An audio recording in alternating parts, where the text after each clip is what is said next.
항상 가벼운 농담으로 분위기를 이끌며 이강인을 향한 무한한 애정을 보여준 음바페는 이제 그와의 동료애를 더욱 깊게 키워가고 있습니다. 이강인이 파리 생제르맹의 일원이 되면서 그를 둘러싼 이적설은 마침내 잦아들었습니다.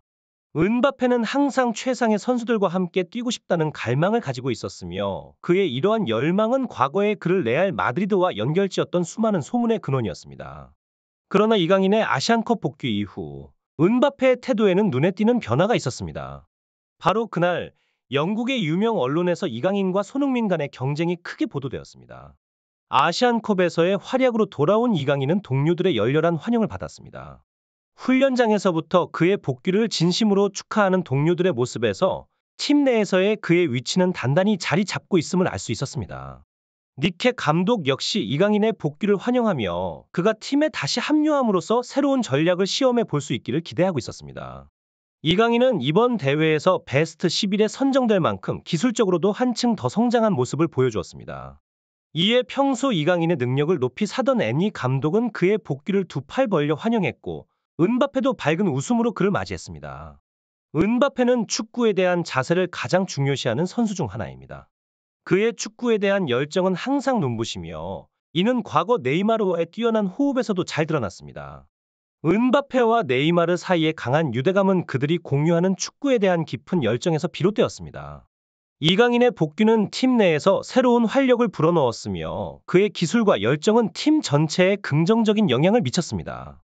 이강인과 은바페 그리고 그들과 어우러진 팀의 모습에서 우리는 진정한 팀워크와 동료애가 무엇인지 다시 한번 느낄 수 있습니다. 하지만 시간이 흐르면서 네이마르의 태도에는 분명한 변화가 나타나기 시작했습니다.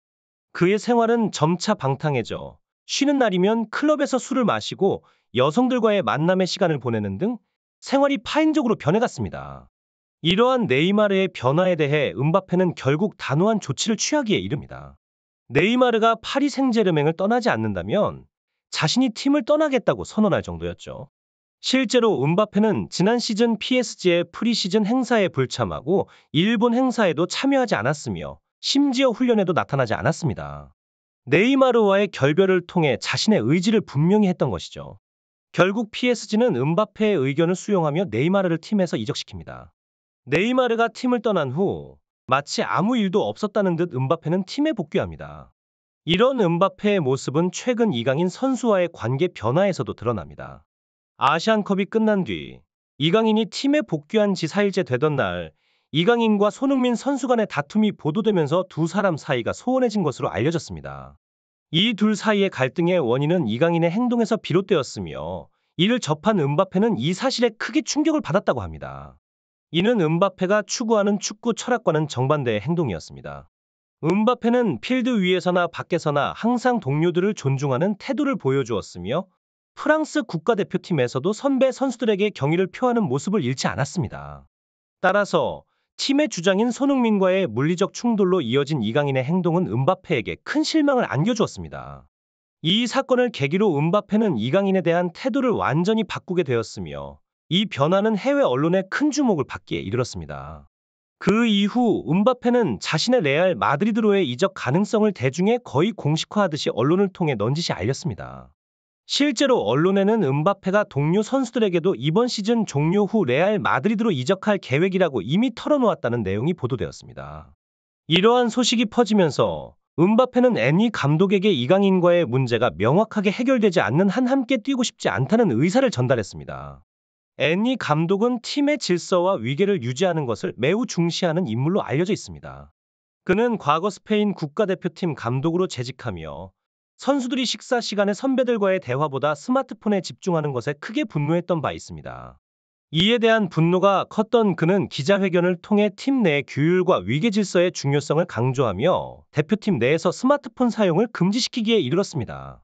따라서 은바페의 요구에 애니 감독이 공감하는 것은 자연스러운 일이었습니다. 중요한 챔피언스 리그 16강전이 바로 앞으로 다가온 상황에서 애니 감독은 이강인을 명단에서 제외하기로 결정했습니다. 이강인은 전날까지 정상적으로 훈련에 참여했음에도 불구하고 언론에는 갑작스럽게 바이러스에 감염되었다는 이유로 경기에 출전하지 못하게 되었다는 소식이 전해졌습니다. 이 결과 은바페는 해당 경기에서 뛰어난 활약을 펼치며 팀을 승리로 이끌었고 이어진 낭트와의 리그 경기에서도 뛰게 되었습니다. 음바페는 이강인과 함께 뛰지 않겠다는 결정을 고수했습니다. PSG가 이미 리그 1위를 확정 지을 정도로 앞서 나간 상황에서 앤리 감독은 이강인을 선발로 출전시키고 음바페를 벤치에 앉히는 결정을 내렸습니다. 그 결과 후반 60분에 이강인과 음바페를 교체하면서 두 선수는 경기장에서 단 1분도 함께 뛰지 않게 되었습니다. 그 경기에서 이강인은 자신에게 쏟아진 부정적인 시선들을 축구로서 뒤집어 엎을 의지를 불태웠습니다. 하지만 마치 운명이 그를 시험하듯 볼은 그의 발끝을 잘 찾아오지 않았습니다. 교체 시간이 다가오면서 그는 필드를 떠나는 음바페와 하이파이브를 나누려 했으나 음바페는 이강인의 시도를 외면하며 다른 곳으로 시선을 돌렸습니다. 이러한 차가운 반응은 두 사람 사이의 변화된 관계를 여실히 보여주었죠. PSG 내에서 음바페의 영향력이 막강하다 보니 이제는 다른 선수들마저도 이강인에게 공을 전달하는 데 주저하는 분위기가 감지되었습니다. 이날 경기에서 이강인은 그야말로 격렬한 심리적, 체력적 도전에 직면했습니다. 특히 전반 40분경 이강인이 공을 잡았을 때 우가르테는 다른 선수들에게 이강인에게 공을 주지 말라는 듯 큰 제스처를 취하기도 했습니다. 그럼에도 불구하고 이강인은 기민한 패스로 상황을 돌파하며 자신의 가치를 증명해 보였습니다. 이강인이 PSG 동료들의 신뢰를 회복하기 위해서는 손흥민과의 문제를 신속하게 해결할 필요가 있습니다. 만약 이강인에게 잘못이 있다면 그 잘못에 대해 분명하게 인정하고 적절한 조치를 취해야 합니다. 반면 억울한 점이 있다면 그 부분을 분명히 하여 자신에게 쏟아지는 부당한 비난을 빠르게 잠재워야 할 것입니다.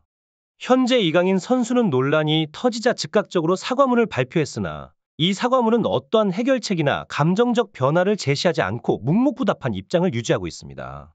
이에 따라 이강인 선수에 대한 비판은 더욱 격렬해지고 있으며 그의 광고 출연에 대한 보이콧 운동뿐만 아니라 국가대표팀 소집에서 그를 배제해야 한다는 요구까지 나오고 있습니다. 더구나 일부 선수들조차 이강인 선수가 소집되면 대표팀을 보이콧하겠다는 입장을 공개했을 정도입니다. 동일한 날 토트넘 경기에서는 손흥민 선수가 선발 출장했지만 기대에 미치지 못한 활약을 보여 팀은 결국 패배하게 되었습니다.